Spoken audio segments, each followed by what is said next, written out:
읽으신 본문은 유대교를 배반했다고 바울을 죽이려는 유대인들로부터 생명의 위협을 받게 되고, 바울을 죽이려는 유대인들의 폭력적인 선동으로 말미암아 로마에서 파견된 천부장까지 동원이 돼서 그 사태를 진압하게 이르렀습니다.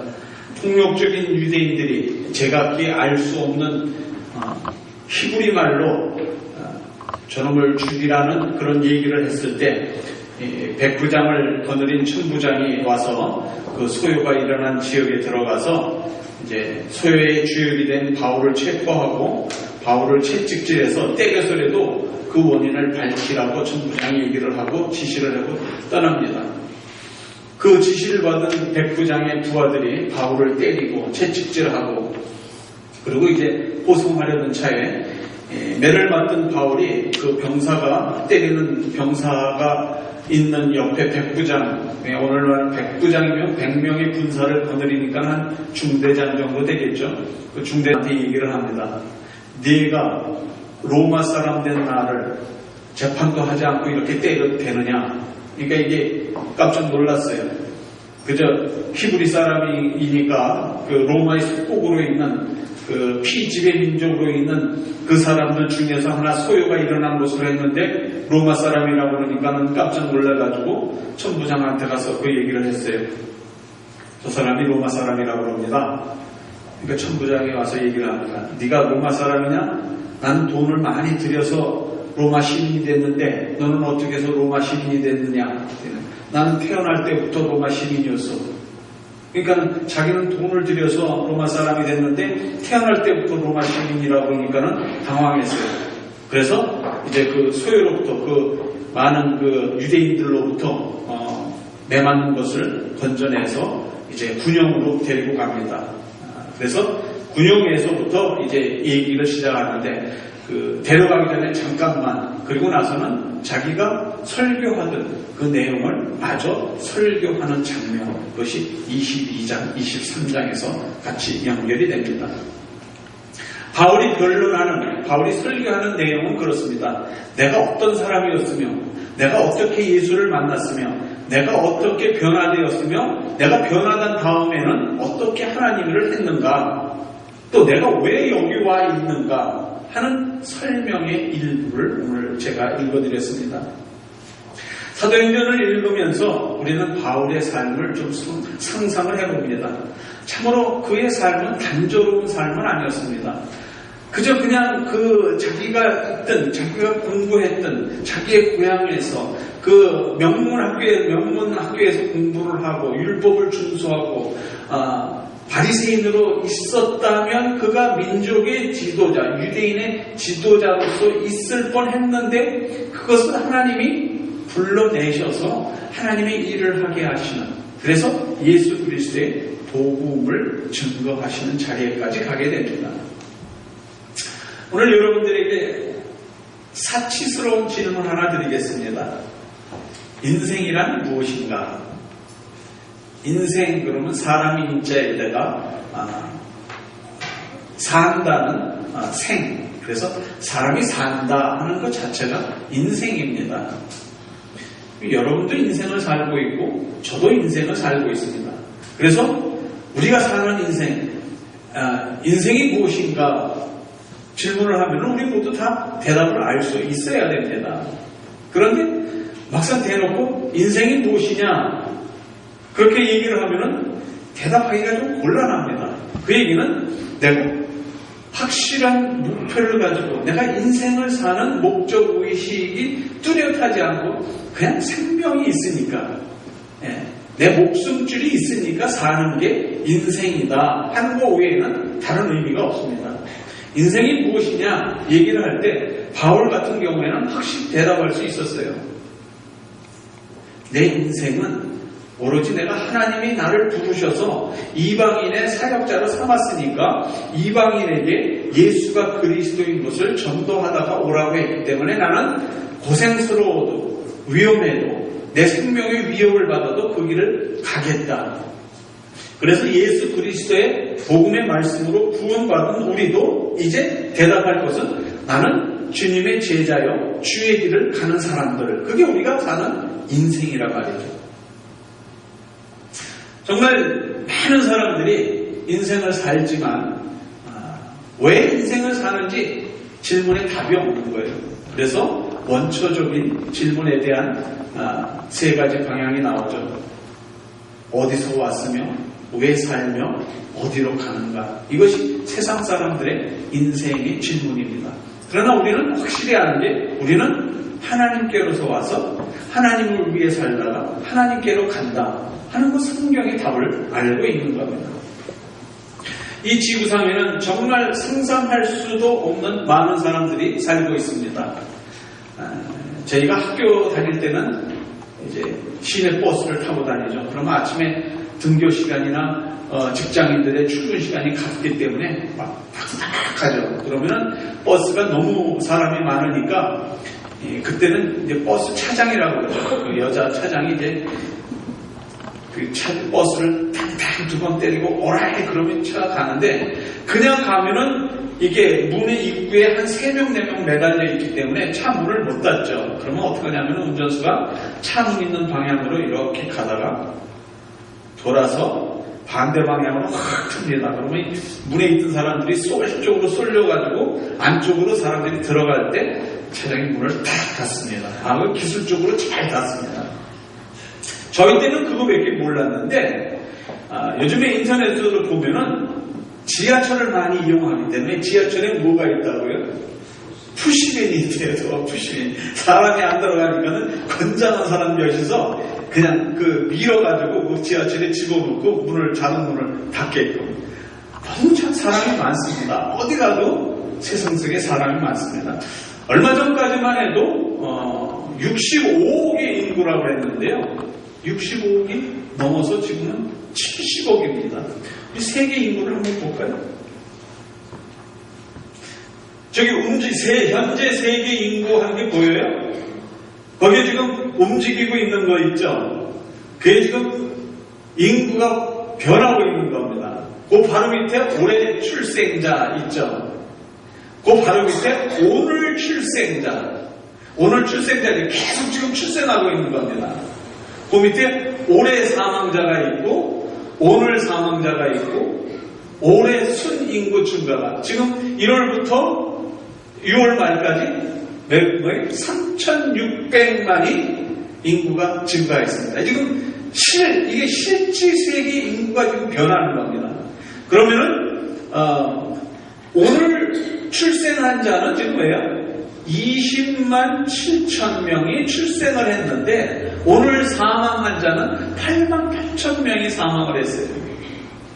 올해 출생자는 6,200만이 출생을 했는데 올해 사망자는 2,600만 밖에, 그러니까 4천만이 늘어났잖아요. 지금 이게 실제 현재의 세계 인구가 71억 2,400만이 지금 됐다는 겁니다. 이렇게 세계 곳곳에 71억이 되는 사람들이 지금 삶을 살고 있는 겁니다. 그래서 이 많은 사람들이 71억이나 되는 사람들이 각각 자기의 삶을 살고 있는 겁니다. 그래서 정말 어떤 사람은 평탄한 삶을 살지만 어떤 사람은 평탄하지 못한 삶도 삽니다. 그래서 삶을 사는 여러 가지 방법, 그것은 이 사람은 이런 삶을 산다, 저런 사람은 저런 삶을 산다, 각 사람의 삶을 얘기하려면은 71억의 삶을 얘기해야 되는데 그 71억의 삶을 한 가지로 표현해놓은 우리말이 있습니다. 뭐라고요? 지지고 볶는 삶. 그 71억 사람이 다 각각 삶을 살지만 그 삶은 뭐예요? 다 지지고 볶는 삶이라는 거죠. 모두 각기 다른 아름다운 삶을 살지만 다 그 삶이 지지고 볶는 삶. 그 지지고 볶는 삶에서 조금 나은 삶을 살기 위해서 노력하고 힘쓰고 애쓰면서 사는 삶이 우리의 삶이라는 겁니다. 오늘 본문 말씀을 보면 하나님께서 바울을 멀리 이방인에게 보내는 장면이 나옵니다. 본문 21절입니다. 나더러 또 이르시되 떠나가라 내가 너를 멀리 이방인에게로 보내리라 하셨느니라. 주님께서 바울을 부르셔서 유대인 전도가 아니라 유대인이 아닌 이방인 전도자로 부르셨을 때는 바울을 화려한 그 옛날에 가지고 있던 그 경력으로 부르신 것이 아니라 전혀 유대인이 아닌 유대인의 율법도 모르고 제사제도도 모르고 하나님의 선민이라는 그런 생각도 하고 있지 않은 이방인들을 향해서 바울을 내보냅니다. 그래서 유대인이었을 때 그가 가지고 있던 정말 율법을 정통적으로 공부하고 율법사 못지않는 율법에 정통한 자고 율법에 위배된다고 했던 스데반을 사람들이 때려 죽일 때 바로 이 바울 앞에 때려 죽이는 사람들이 옷을 벗어서 증거를 삼기 위해서 바울 앞에 놓고 있었을 때 팔짱 끼고 스데반 죽을 때 보고 있었던 사람들, 그런 사람을 하나님이 부르셔서 율법으로는 자존심이 있으며 또 유대인이라는 우월감이 있으며 지식인이라는 자존심을 가지고 있는 바울을 부르실 때 그것을 다 쓰신 것이 아니라 몽땅 다 없애시고, 그래서 유대인 입장에서 보면은 선민이요 하나님의 택한 백성이요, 바울 입장에서 보면은 율법을 누구보다도 더 확실히 알고 있으며 율법을 누구보다도 더 지키고 있는 바리새인이었으며 가말리엘의 문에서 공부하고 이 모든 훌륭한 것을 주님께서는 뭐라고 하냐면은 너도 좀 남보다 나은 삶을 산 거겠지만 치지고 볶는 삶을 살고 있었지 않느냐, 그 삶을 떠나라, 이렇게 얘기를 하는 겁니다. 그래서 바울은 그 지지고 볶음에 살았던 삶을 접고 하나님의 일을 위해서 떠날 때에, 그가 하나님의 일을 위해서 떠나면은 마음은 기쁘고 설레고 마음은 하나님을 위해서 일한다는 사명감과 충성심과 마음의 기쁨이 있었지만 그의 인간의 눈으로 지지고 볶는 삶의 눈으로 볼 때는 그 삶이 예전에 살았던 삶보다는 훨씬 못한 삶처럼 보여지더라는 거죠.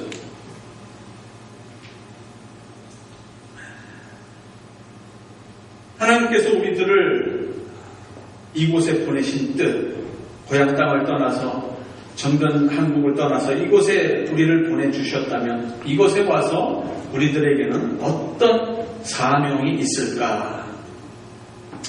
아까 기도에서도 얘기했지만 저희 교회에서 지금 7월 4일날 출발하는 그 멕시코 선교 여행을 준비하고 있습니다. 우리가 3번에 걸쳐서 지금 멕시코를 가고 이번에 4번째 가는데 갈 때마다 느끼는 거는 우리가 얼마나 축복받은 사람인가. 바로 여기서 얼마 떨어지지 않은 그런 곳에 갔는데도 우리가 참 얼마나 축복받은 민족이며 얼마나 축복받은 삶 가운데서 살고 있는가. 그 축복의 근원이신 우리에게 축복을 주신 그것을 내가 성경을 읽고 내 삶에서 깨닫기는 어떤 때는 잘 못 깨닫습니다. 왜? 주위에서 보는 것이 그런 것이고 내 삶이 그런 것인 줄 알고 살기 때문에 잘 모르는데, 그런 곳에 이제 한번 갔다 오면은 정말 내가 얼마나 축복받은 삶을 살고 있는가. 우리가 사는 삶도 확실히 축복받은 삶은 확실한데, 축복받은 삶을 살면서도 우리도 역시 일부분의 지지고 볶는 삶을 산다는 거죠. 그 지지고 볶는 삶을 살면서 가라, 떠나가라, 이 말씀에 응답하는 사람들이 있는 거죠.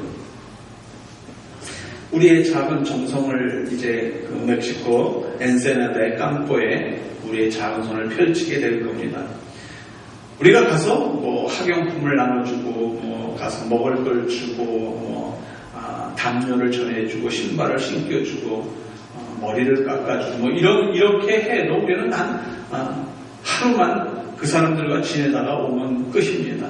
어쩌면 조금 지나면 그 사람들은 마주쳤던 우리 얼굴도 다 잊어버리고 전해주었던 우리가 전해줬던 음식도 다 소화해서 없어질 거고 학용품도 완전히 다 써서 없어질 거고 옷가지나 신발이나 약품이나 이런 것도 다 소모돼서 없어질 겁니다.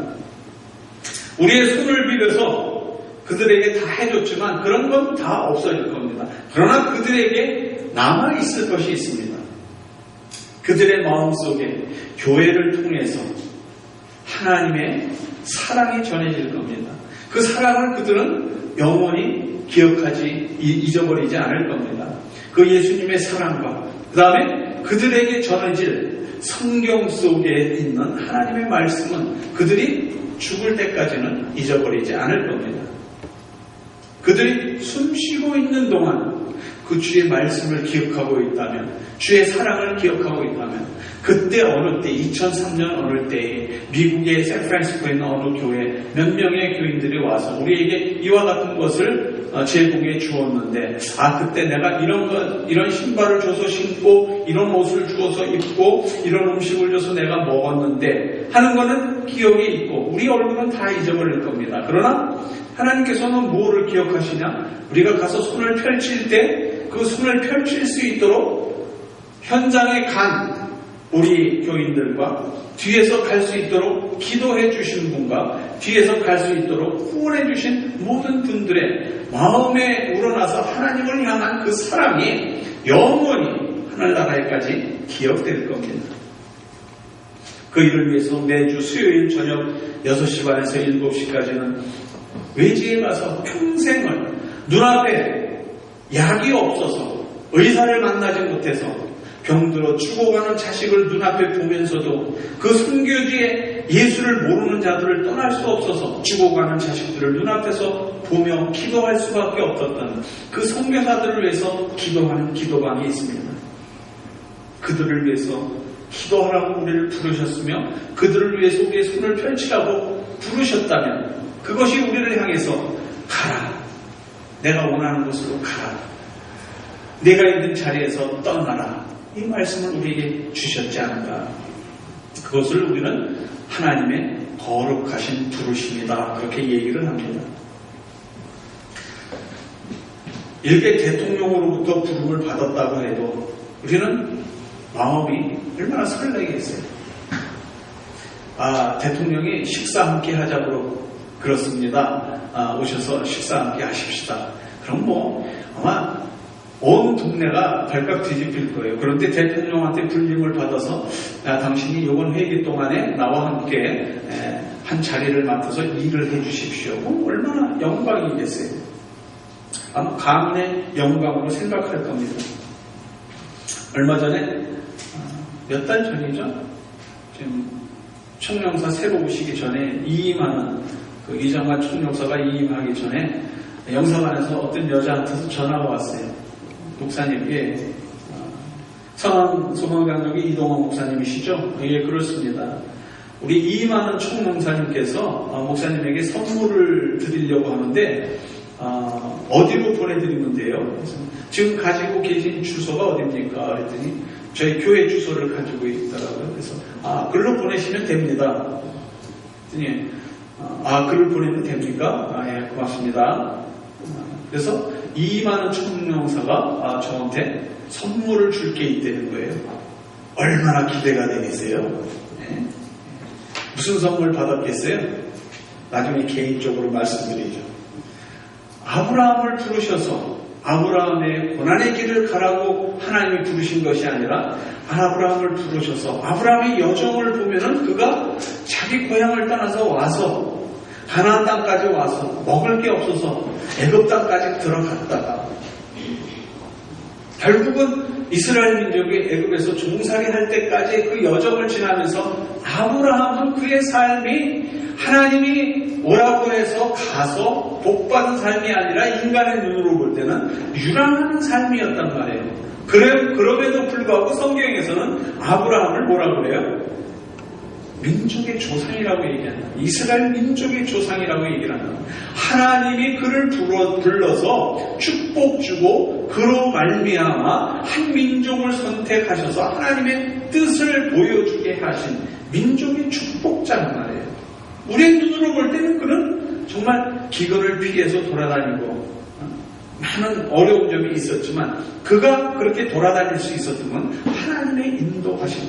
가라고 하는 것에 내 본토를 떠나 내가 지시한 땅으로 가라 했을 때 간 것으로 인해 그는 축복을 받을 수 있었습니다.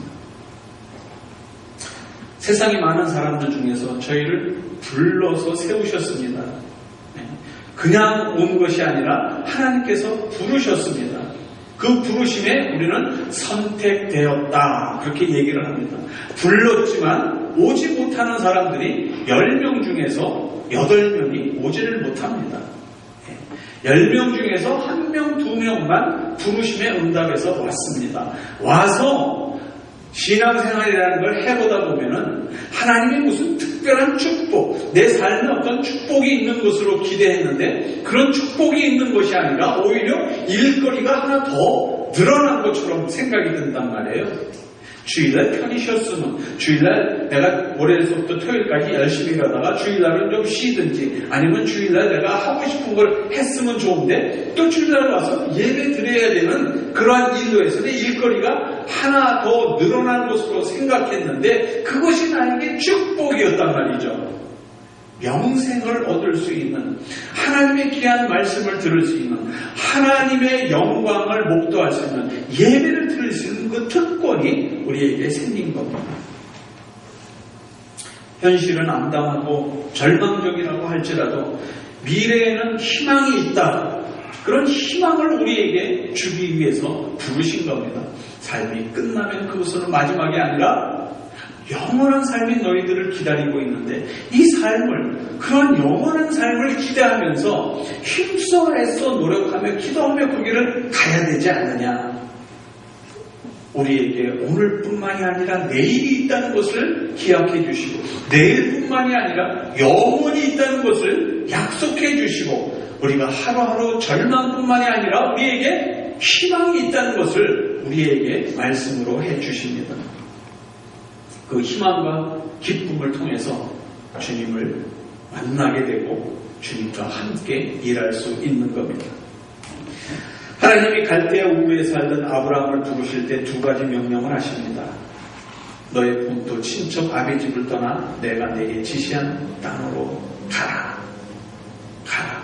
가면 어떻게 해주겠다? 큰 민족을 이루고 이름을 창대케 해주겠다. 2번째는 너는 복의 근원이 될지라. 그래서 지시한 땅으로 가기만 하면, 내가 지시한 곳으로 가기만 하면 내가 너를 복주겠다 하는 것이 하나님의 약속입니다. 아브라함에게 약속하셨던 이 축복이 우리 상황소망 장로교회 성도님들 뿐만이 아니라 예수를 그리스도로 믿는 모든 자들에게 축복이 함께 하시기를 축원드립니다. 아브라함에게 주셨던 하나님의 축복이 우리 모두의 축복이 될 뿐 아니라 우리의 가정이, 우리의 가족이, 우리의 생업이 그 축복에 임하기를 예수 그리스도의 이름으로 축원드립니다. 그 축복의 근원이 되시는 하나님께서 오늘 우리에게 주시는 말씀은 떠나라. 내가 너를 보내리라. 기도하는 중에 어떤 것이 하나님이 나를 인도하시는 길인지 하나님의 인도하는 길을 깨달을 때 그 길이 기쁨의 길이요 그 길이 감격스러운 길이 될 겁니다.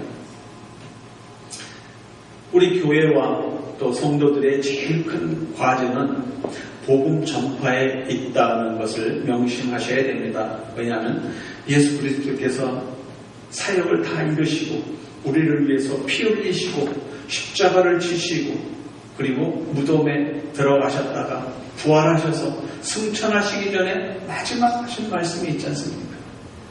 너희는 유대와 사마리아와 온 땅 끝까지 이르러 내 증인이 되라.